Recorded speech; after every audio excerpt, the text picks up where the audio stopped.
Saudara penonton, saat ini saya mengadakan kunjungan silaturahmi ke rumah salah seorang daripada anggota Lembaga Lanjut Usia Indonesia dan juga Persatuan Wira Tamar Indonesia yang bermukim di Jalan Trikora atau Dekora, Palembang.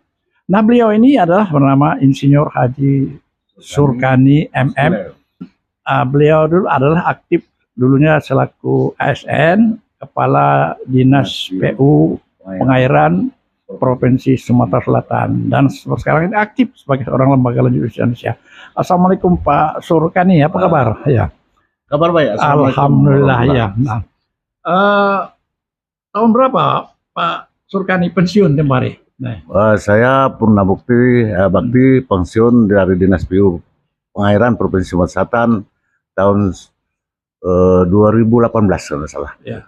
Tahun 2018 di Dinas PU Pengairan. Dinas PU Pengairan Provinsi Sumatera Selatan. Nah, saudara penonton, itulah salah seorang anggota Lembaga Lanjut Usia Indonesia. Pada hari ini kami dari LLI Sumatera Selatan melakukan kunjungan silaturahmi untuk berbincang-bincang tentang situasi daripada kegiatan LI maupun kegiatan menjelang Sumatera Selatan dan Kota Palembang ini melakukan pilkada. Nah, ini Pak Surkani ya.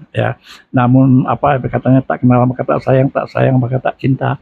Jadi mungkin Pak Surkani dapat memperkenalkan diri dulu, artinya asal dari mana, artinya tuh. Kemudian dulu alumni Unsri atau enggak? Ya, saya alumni Fakultas Teknik Sipil Universitas Sriwijaya. Tahun 1996. Asal dusun 1986 saya tamat. Alhamdulillah. Asal daerah saya dari Kabupaten Oku Selatan. Kalau sekarang, kalau dulu Kabupaten Oku, lahir tahun 1957 di Muara II Oku Selatan. Kalau sekarang di Kampung 3 di Haji, Oku Selatan. Nah, kami ingin menanyakan ya, mungkin kita flashback ke masa lalu. Pada waktu Bapak menjadi ASN sebagai Kepala Dinas PU Pengairan Sumatera Selatan, apa itu tugas-tugas yang dilakukan pada waktu itu ya? Sekarang kan sudah purna bakti, ini sekedar flashback saja, apa yang dilakukan?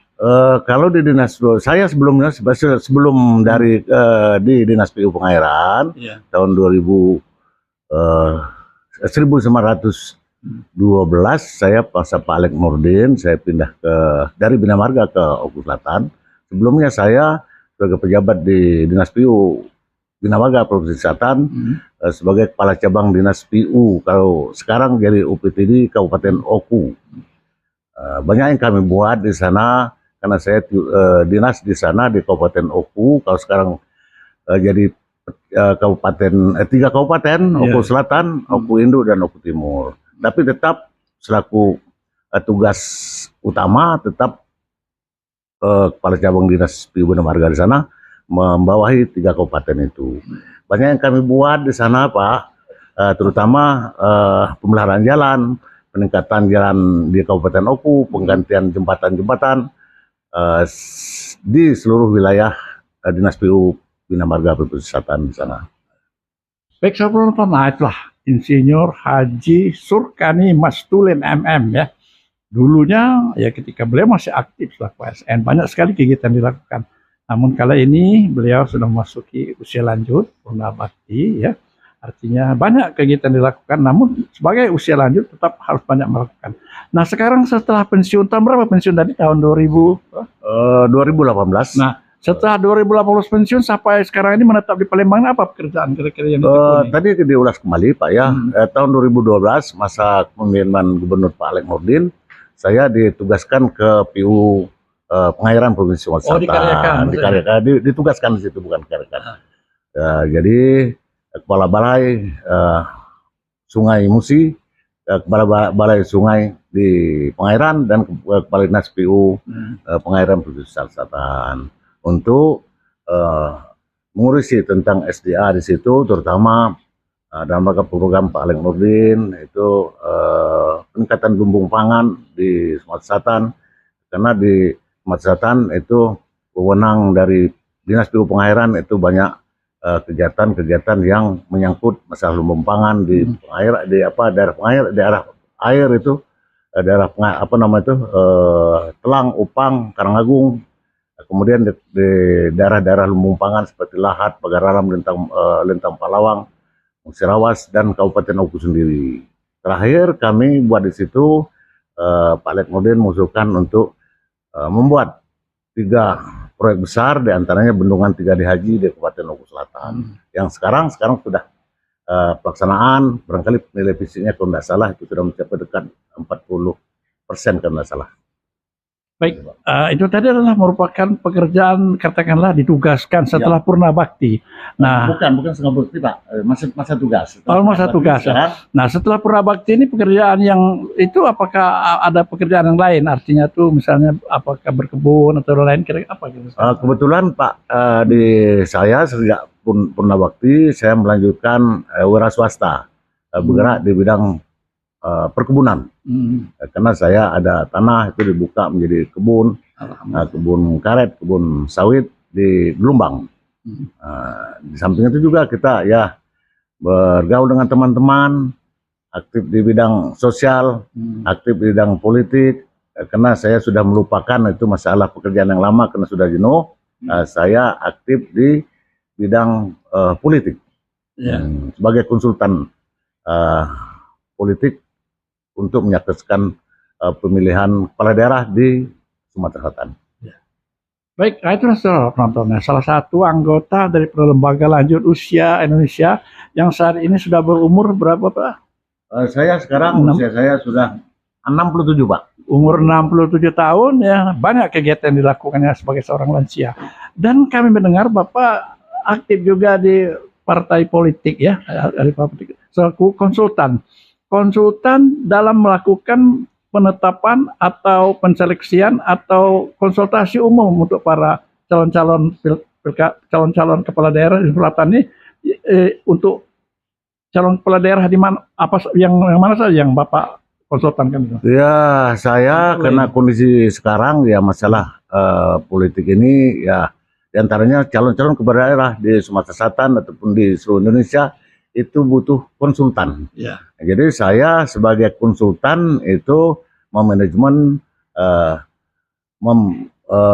membuat program sehingga bagaimana apa yang menjadi kepentingan calon-calon kepala daerah menurut saya calon kepala daerah yang cukup baik, cukup pantas untuk dipilih dan cukup pantas untuk menjadi seorang kepala daerah, itu saya berupaya bagaimana membuat strategi supaya kandidat ini bisa bisa memenangkan perhelatan calon kepala daerah dimanapun yang bersangkutan mendaftar. Umpama kalau yang kita pegang sekarang ada di Kota Palembang, ada di Morainim, ada di Batu Raja, dan ada di Oku Selatan sendiri. Saat ini ya saat ini Pak. Baik, saudara penonton, nah itulah Insinyur Haji Surkani Masdulen yang aktif, walaupun lansia, aktif di bidang partai politik. Nah, kami akan menanyakan juga bagaimana sekarang ini proses daripada pencalonan pilkada ini ya, cakada, calon kepala daerah ini kan melalui parpol. Nah, di sini kalau menurut Bapak, pendapat Bapak bagaimana? Apakah ada kepincangan ya?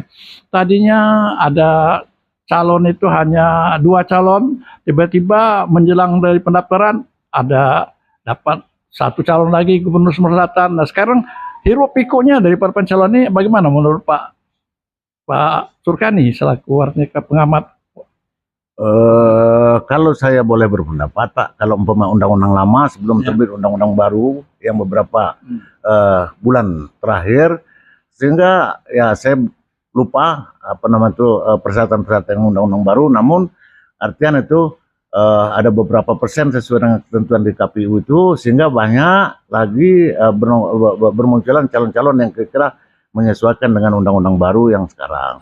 Contoh seperti Pak Gubernur di Sumatera Selatan ini, tadi ada 2, Pak Herman Deru, ADCU, kemudian Pak Mawardi, Mata Hati, dan sekarang karena memang terbit undang-undang baru dari pusat, itu Pak Edi Santana bisa mencalonkan diri lewat partai PDI Perjuangan.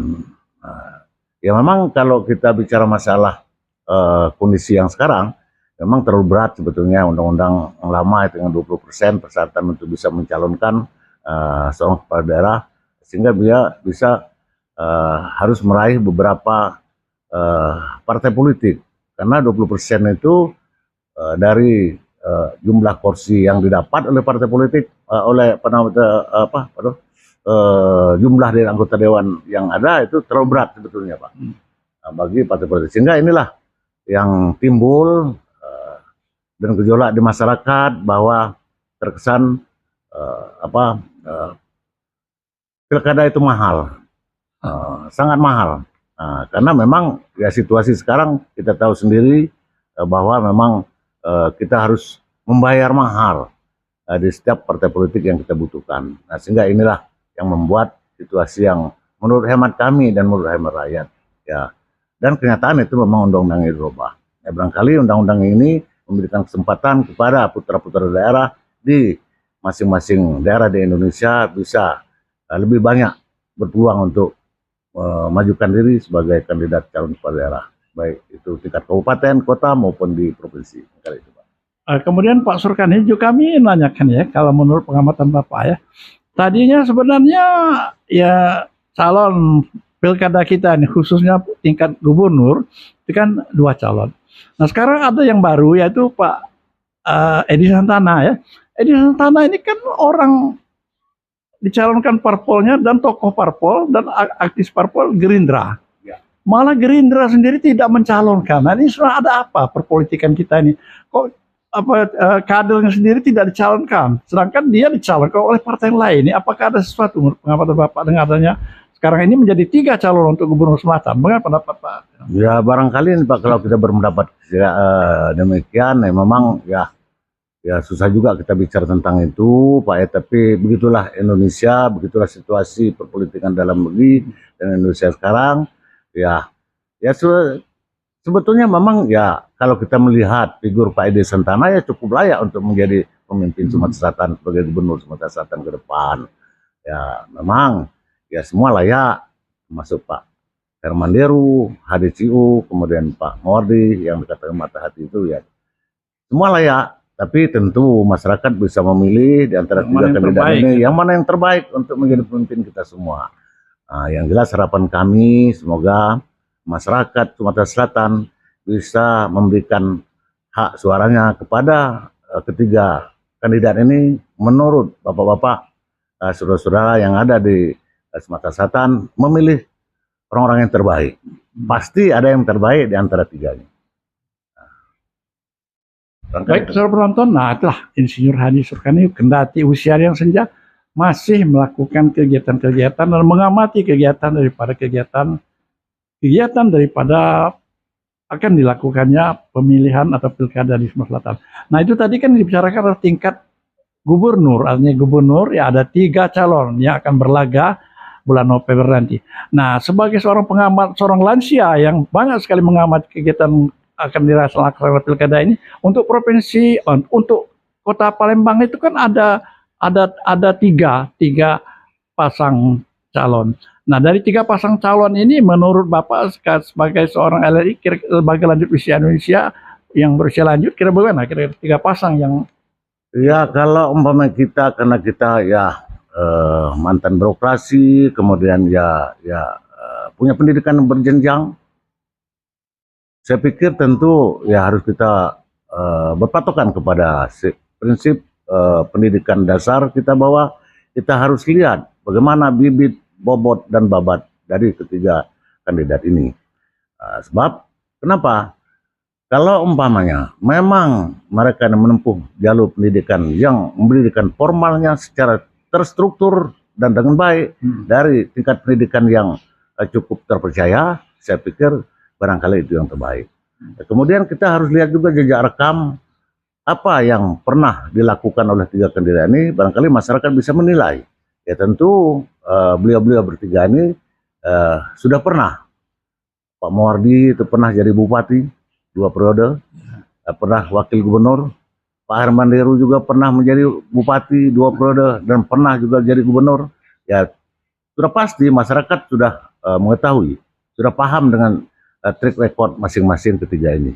Termasuk Pak Edi Santana. Pak Edi Santana mantan kepala dinas PU kota, mantan kepala tata kota, mantan wali kota 2 periode, kemudian beliau pernah jadi sekarang masih jadi DPR RI Komisi 5. Beliau tentu ya menurut hemat saya di antara kandidat ini pasti ada yang plus minusnya dan ada jelas ada yang terbaik di antara ketiganya. Yang terbaik menurut Bapak sebagai seorang lansia, ya, dari 3 kandidat tadi, yaitu Edi Santana, Mawardi, Hermandro, yang mana menurut terbaik menurut Bapak? Kalau menurut hemat saya, itu ya kalau kita baca dari track record, tentu ya mohon maaf, ya saya pikir tentu Pak Edi Santana lebih nilainya dari Pak Hadi, Pak Hermandro, HDCU, kemudian Pak Mawardi. Itu harus diakui bahwa memang beliau ada plusnya di sana. Ya. Nah, jadi menurut hemat saya, memang kalau umpama kita harus mencari yang terbaik di antara ketiga ini, tentu kita akan memilih Pak Edi Santana. Ya, mungkin Edi Santana sudah berpengalaman menjadi wali kota 10 tahun. Baik, saudara penonton, nah itulah itu pendapat daripada seorang lanjut usia tentang hiruk pikuknya kegiatan rencana pilkada di daerah Selatan. Nah, ini terakhir Pak Surkani ya, mungkin kegiatan pilkada ini nanti ya pada hari H-nya pada tanggal 27 November itu kan diributkan adanya serangan fajar, kemudian ada sehingga mereka itu tidak memilih itu dengan hati, artinya tergantung dengan apa yang diterima. Bagaimana pendapat Anda dengan adanya kegiatan-kegiatan seperti itu, serangan fajar dan lainnya yang dilakukan oleh? Saya yakin bahwa Pak, kalau untuk tingkat pemilihan gubernur ini, saya pikir kalau masalah serangan fajar itu mungkin kita bukan menuduh atau meragukan serangan-serangan fajar itu. Ya kalaupun ada barangkali hanya sekian persen, hanya di beberapa daerah atau mungkin hal-hal lain. Tapi saya yakin kalau memang rakyat Sumatera Selatan menginginkan pemilihan yang terbaik dan memilih pemimpin yang terbaik, kami yakin mereka akan memilih yang terbaik. Satu. Kemudian juga sekarang sistem pengawasan, sistem penjagaan atau apa nama itu yang pengawasan dari pemerintah, dari KPU juga sudah cukup ketat. Karena dari masing-masing kandidat itu pasti ada saksi-saksi di TPS masing-masing. Jadi saya pikir ya agak sulit itu untuk terjadi money politik, walaupun masih ada, hanya sekian persen barangkali masih ada. Tapi kami yakin bahwa rakyat Sumatera Selatan sudah mulai cerdas untuk memilih pemimpin yang terbaik.